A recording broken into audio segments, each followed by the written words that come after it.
Hey entrepreneurs, executives, and spammers. We started the Pilothouse email and customer retention team to crush targets. And in our 4th year, we are the best customer retention team in the Roman character set.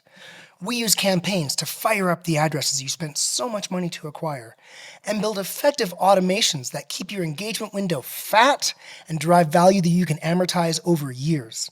The cheapest customer is the customer you already have, and the most effective ad funnels go to high-intent audience. Come to pilothouse.co, fill out the lead form, and ask to speak with me directly. I'll give you a free audit. Back to the show.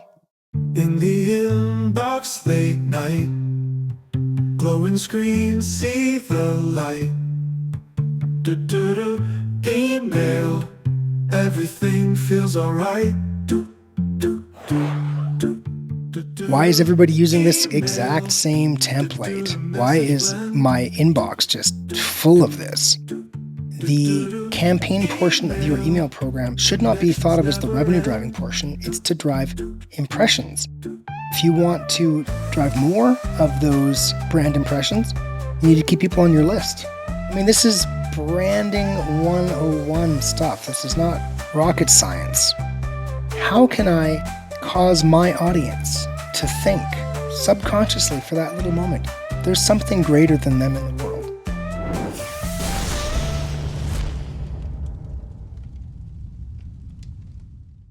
It's the world's best email and retention podcast, and I'm your host, Jordan Gordon. We are a member of the DTC network of podcasts and the philosophical home of the Pilothouse email and customer retention team. If you want to make the sweet nectar of low-cost revenue a big part of your digital ecosystem, follow us on your favorite podcast app today. This time, I'm up at 3:30 in the morning, before the insanity of the kids, couldn't sleep, had something on my mind that I wanted to share with you. Now's the time.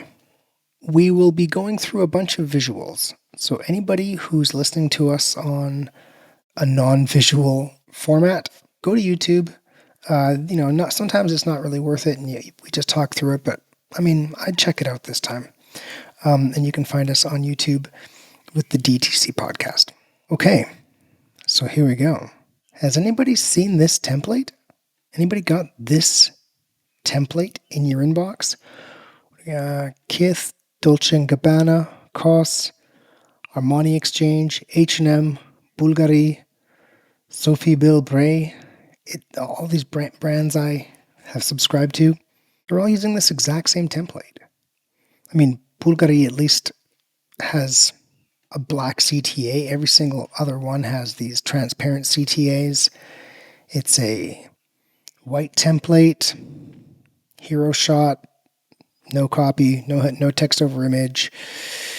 So no interesting playing with fonts, logo at the top, couple products, white background, center aligned text. It's the exact same template, right? And the interesting thing is, we're looking at a bunch of fashion here.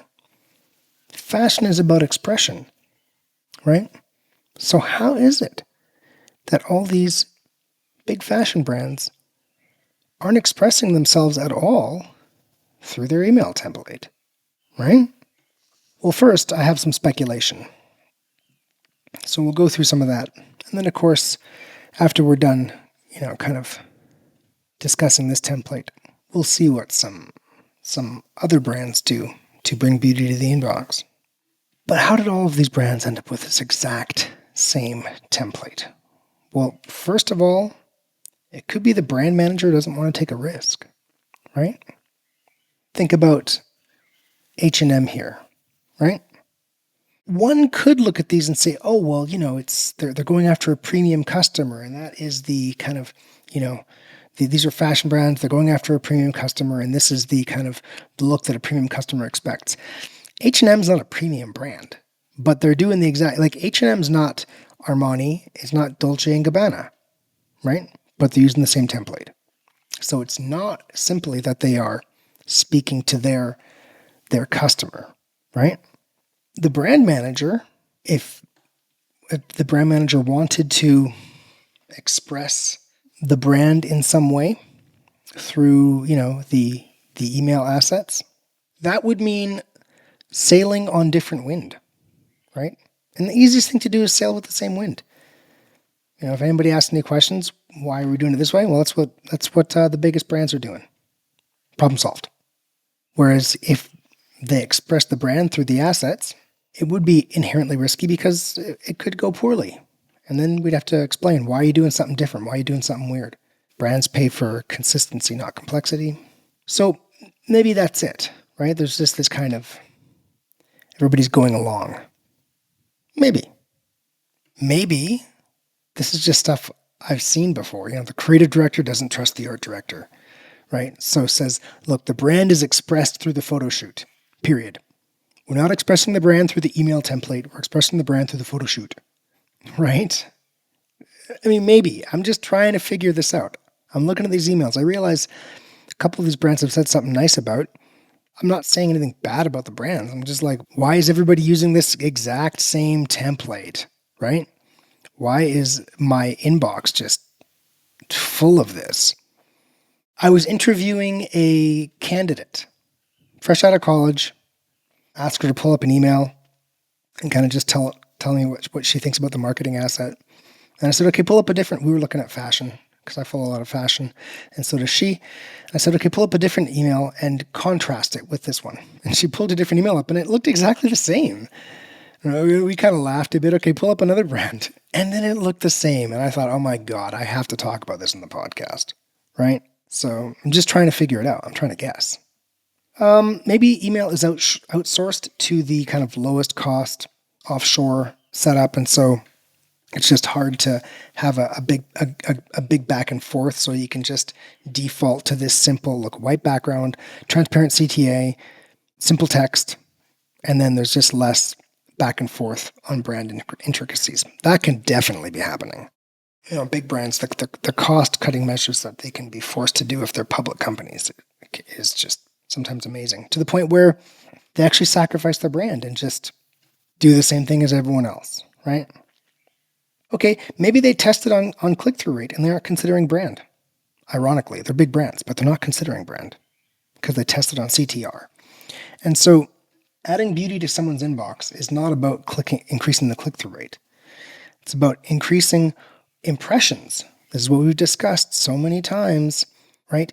The campaign portion of your email program should not be thought of as the revenue driving portion. It's to drive impressions, to improve the ratio of unique email openers to advertising impressions at the top of the funnel, so that you are reinforcing all the brand awareness you drove through the advertising process, right? And so if you want to drive more of those brand impressions, you need to keep people on your list over time. That's how they're going to walk into the store and buy from you, etc. That's how it's going to spill over into organic traffic because they just have your brand in mind. You just need those opens. You need to keep them on the list. You need to add beauty to their inbox. This is branding 101 stuff. This is not rocket science, right? But maybe they didn't test on that. You can't really test on that. So they tested on CTR and said, well, this template's as good as any other template. Done, right? Maybe HTML wins for big lists. Arguably, HTML is better for big lists for inboxing, right? And so, they kind of just use this is an HTML template. By the way, just because it's an HTML template is no excuse for them all looking exactly the same with their transparent CTAs and simple text over white background and, hero with no image. But at least maybe that's how we arrived at them using this template. Maybe, just maybe, minimalism is part of a broader ideology that removes detail and character to reinforce conformity to secular modernism. And the people doing it can't even see it because they're so in it. Maybe, who knows, right? Look at the kid in gray in the middle, right? He's got his gray shirt, his gray background. He's looking kind of sad, wondering if anybody liked his latest Instagram post. That could be you if you just picked this brand. Look at the purple and the gray couple second to the left. Imagine they show up at your barbecue, right? Okay, tell you what, this is maybe a template that you don't want to use because it's already out there. Let's say you want to differentiate yourself, right? Let's say you don't have any of the problems that these big companies have. You don't have these weird, bizarre relationships between creative people in the organization who are all vying for influence. You have representation in North America. The whole thing isn't some weird outsourced job where you can't even really get anything done. Maybe you aren't part of the mindset that creates the bizarre artistic conformity, the ironic and bizarre artistic conformity that causes all these brands, fashion brands, where fashion is about expression, to express themselves with the exact same thing. Maybe you're not part of that. If you don't have all these problems, it's an advantage because you can take bold steps, right? That these brands can't. You have a freedom for whatever reason to do more than them, and that's an advantage in the inbox. Here is Duchamp's urinal. This was art, right? What's this art saying? You know what? I'm more of a classic art kind of guy. I like art that makes me realize there's something higher and greater than me, right? This doesn't say there's something higher than greater than me. It says that, if it doesn't say there's something higher than greater than me, then what it says is, I am the greatest thing in the world, right? Everything else is garbage compared to me. That's what I see from this, right? Here is Bernini, right? This is my picture. I took this in Rome. I went and tracked this piece down in a cathedral on the east side of the river. And, you can tell it's my picture because the angle is just completely dead. I'm not an artist in any way. But look at this. Look at the detail. Can you believe that? Look at the fabric that's carved out of stone by Bernini. And it makes me think, there's something greater than me. I suggest we're going to look at some more emails, and I suggest you think to yourself, how can I cause my audience to think subconsciously for that little moment, there's something greater than them in the world? It's very inspiring. Look at these brands. If anybody who follows the pod very closely, there's a couple of images here I've repurposed from previous pods. These episodes, I put a lot of work into these episodes, so it's nice to just repurpose something. But, most of these images are fresh. Look what's out there. Look what other brands are doing. Look at the beauty that they're adding to the inbox. Look at how every email is a unique work of art. This is the kind of thing you can do, one, if you are making emails that are art and try to inspire, and for that brief second make people think there's something greater than them. If you are not just pushing this weird minimalism that removes all detail and makes everything just completely conform to this lifeless, emotionless template. What do you need to do this? What do you need to create such amazing emails to put in your inbox, right? You need a good designer, first of all. You obviously need a good designer, right? You're not going to get this stuff made on Fiverr, So just you make a commitment. We want to have a real brand. We want to capture people's attention in the inbox.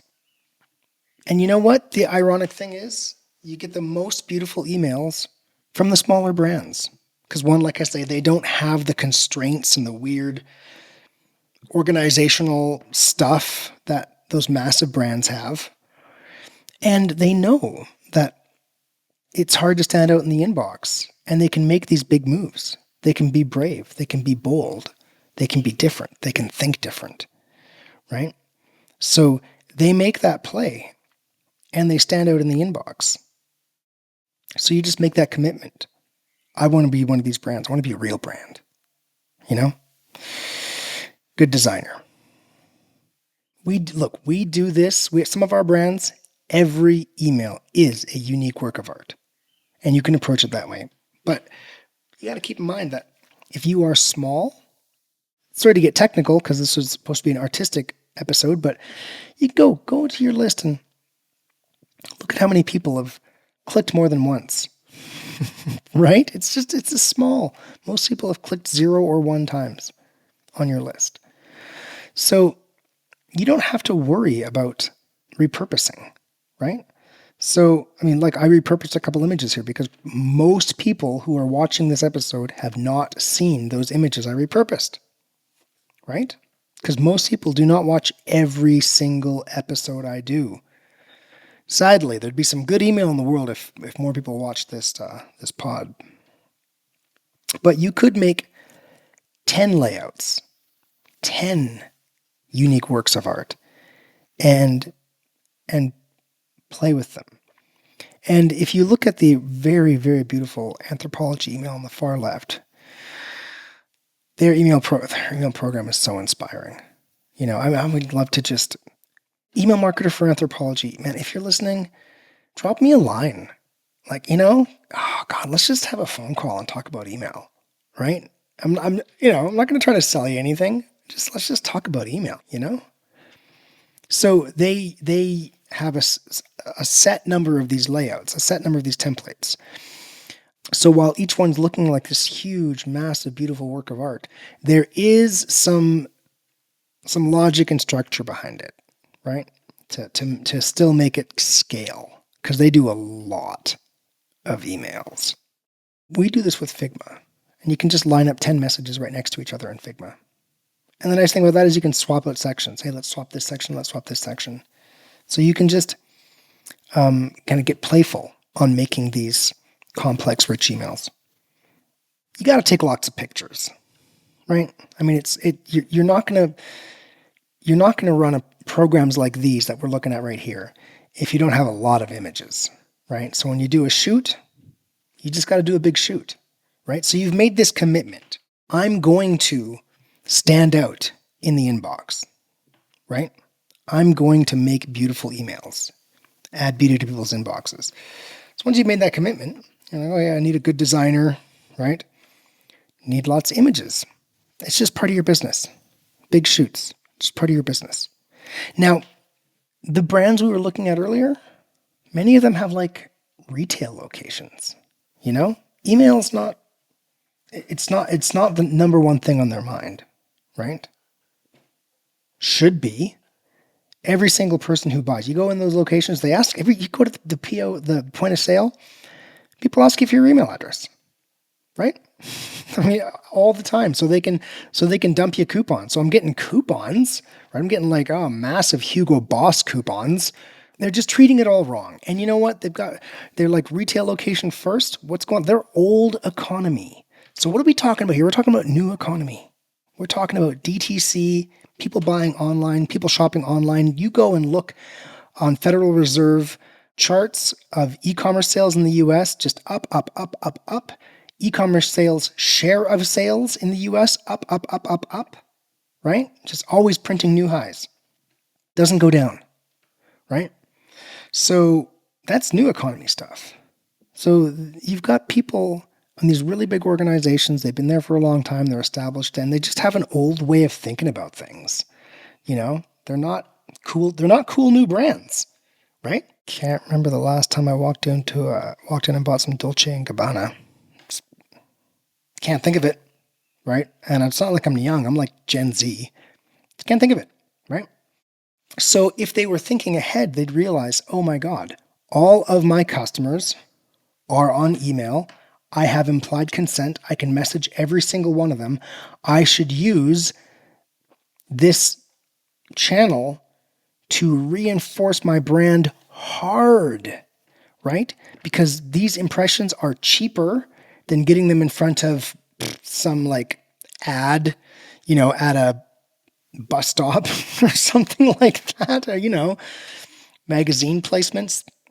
email is the most affordable way on the planet to reinforce your brand to your customers, right? They're not thinking that way. So you've made that commitment. You watch the world's best email and retention podcast. You understand the way it is. You get the good designer. You take a lot of photos, and that's all you need. A good designer and a lot of photos, right? And you get them to do the 10 Figmas and you toss stuff around. It's okay to repurpose too. If you watch the really great Fry Company episode I did, we just show how they do some tactical repurposing. Same with Filson. Classic episodes of the world's best email retention podcast you should go back and listen to. Some structural things. Look, think about picking a palette. Like, even though each message is a unique work of art, there should be some consistency from message to message. So you pick that palette and you use that to make sure people realize every landing page, email is just a landing page on your website. Every email has to say, where am I? What do you want me to do? What's in it for me? Because that's what a landing page is supposed to say. So you need that consistency. Like I say, palette and font are like critical for that. If you're getting tons of these impressions, they just see that palette and font. They know exactly where they are. They don't have to think about where am I. They just settle right in subconsciously and then accept your marketing messages, right? And they're like, oh, I like this place. This is beautiful art, beautiful emails. I look at these all the time. They settle in, they recognize it immediately. They get right back in that mood because you've been showing them so much beauty. And subconsciously, they just absorb your message, right? This is just, I invite you guys to go down as many rabbit holes as you want on consumer psychology, and this is what you're going to find. I mean, there was this one thing I was studying that when producing sitcoms, remember sitcoms back in the 90s, Friends, right? When producing sitcoms, they were never supposed to be too funny. Advertisers didn't want them to be too funny because the advertisers didn't want the people, they wanted them to be in a positive but subdued mood, so they would more readily absorb marketing messages, which is kind of like they want you just comatose. So it's just like a kind of smiley comatose, and then you just absorb the marketing messages, right? It was like, Brooklyn Nine-Nine. Well, I watched that on Netflix. I don't know if it was ever on cable TV. Like, dude, that is a knee-slapping show. Oh my God. Brooklyn Nine-Nine. Oh my God. Notice no laugh track. There's no laugh track. This is so off topic now. Sorry, we're going to get back to email in a second. There's no laugh track. So they can do joke after joke after joke after joke. They don't have to pause to insert the laugh track. The laugh track splits everything up. And the reason it's there is so you don't have to feel like you have to laugh. It's like it's this weird subconscious thing. This was the research that they went with. Okay, the laugh track, that means you don't feel like you have to laugh. So if it's not funny enough, it's fine. There's someone else is laughing, and you kind of just get zoned, right? And then you just subconsciously accept the marketing messages. So, let's not use that as an exact parallel to what we're talking about to doing with your emails. We're not trying to zone your user, but we are trying to show your user these beautiful messages and use those consistent palettes, fonts, so they immediately recognize where they are, immediately step right back into that zone. They were there 2 days ago when they got the last email or something like that. And then they just skip right to accepting your marketing message. They're like right in the seat. And this all happens in fractions of a second subconsciously. Okay, we have to understand it. It's very important if you are working in email and customer retention to understand how mass market advertising works. Finally, guys, steal ideas. Come on, if you're like a small brand who's just getting started, there's no IP on this. I'm under no delusions about what I do for a living. I'm a marketer, right? I get people to buy things. So there's no IP on just some design idea. from some random brand. Come on. If you see a good idea somewhere, you just steal it, you play around with it, you make it yours, right? Mild. Go on mild.com and just look at brands. Look at the emails they're doing, right? Find a brand who you like what they're doing, and then just steal the idea, right? I got another slide, and then we'll close this off. So we talked about minimalism, and that was the template that we saw earlier that everybody's using right now. And this, I would say, is maximalism. Just so much going on, right? And then look at this NBA email. I want to just share this with you. This is like maximum maximalism. Okay, look at there on the left. That's the email as one pillar. But if you actually look at it, you can see that there's... You can't see. It's too small. The email's so big. This isn't even the whole message. I mean, you can kind of see down on the left, the dude in the blue, his body's cut off and we don't see it in the next part of the email to the right of that. When I was screenshotting this email, I was like, this isn't going to fit on a page. So I just took a bunch of stuff that I thought made sense to have in here. This is one of the biggest emails I've ever analyzed in this capacity. It's NBA, it's not fashion, but they're selling sneakers. Look at this, fits of the week. So in my mind, yeah, this kind of fits into a fashion email discussion, which is what we're discussing. They're not afraid of saying a whole lot with their emails. This email's doing everything. This email, it's all singing, all dancing. You got scores and you got clothes and you got some, commentary. It's just whatever it is that you're into in NBA, you're getting it here, right? So these guys get it. They're not just dumping out emails to show, well, we got all this imagery, we got to use it, right? And then dropping you on the category page. They are. Look at this email. Someone is like, we are going to send out amazingly entertaining emails that someone can spend real time on, get real value out of. And I mean, think about the commitment, because most people in your audience do not interact with a given campaign, right? So they've made this massive commitment, like the commitment I just told you that you should make. They made this massive commitment to have these amazing big emails, functional, and I wouldn't say beautiful, but attractive, right? This is maximum maximalism, right? To just give you an idea of where you can go to draw people into your world. This is brand. It's like, hey, let's draw them into the NBA world every chance we get. Hey, they're on the SkyTrain? Okay, cool. We're going to just pull them right into the NBA world, right? And sure, of course you can do that on Facebook. And I'm sure they're doing that on Facebook too. Facebook and Instagram, of course they are.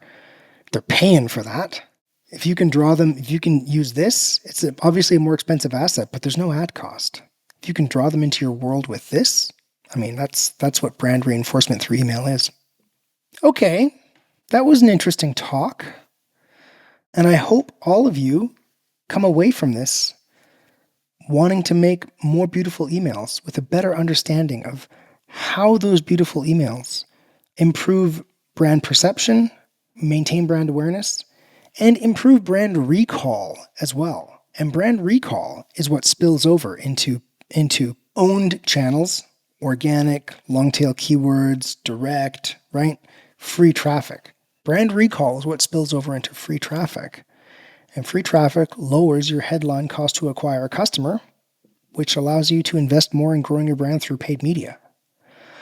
So hopefully you come away from this thinking, yeah, we want to step up our email game and make beautiful emails. Okay? Well, it's into 4:00, right? So I think I'm going to go and maybe snuggle up with the boys, wait for them to wake up. So I wish everybody here a great week. Okay? Have fun spamming. In the inbox late night, glowing screens see the light. Email, everything feels alright.